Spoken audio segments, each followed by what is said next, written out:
I've always been interested in abstract art. There's something about its shapes, its execution, and the way it represents the unrepresentable that draws me in. It appeals to me in an emotional level, of course, but also challenges me intellectually with its focus on layout, color theory, and visual balance. At the same time, abstract art has always intimidated me. Maybe it is the lack of limitations or the randomness of its rules, the way it balances between excess and simplicity.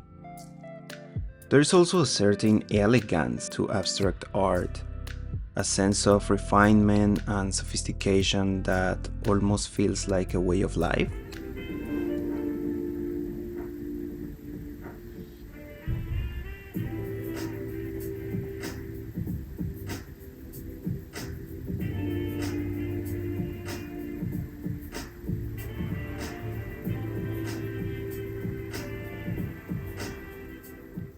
For a long time, I wanted to create abstract pieces but never dared to.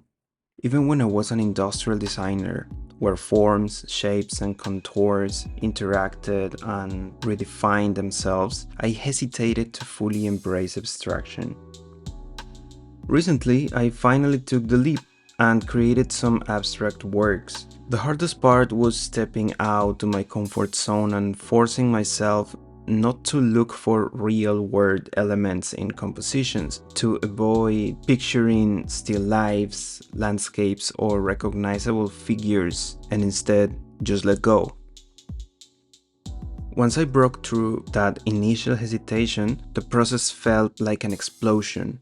The paintings came to life one after another, flowing easily. It was like navigating a rough river, full of twists and turns, like a stormy wind with highs and lows, chaos and calm.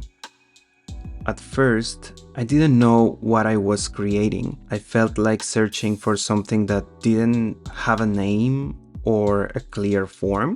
But when the pieces finally came together, I realized they were speaking about the weather and how it interacts with the city I live in.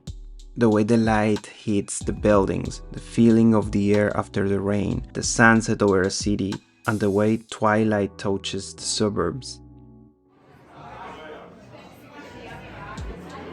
I'm excited that this work came from my hands, that it feels alive and tells its own story.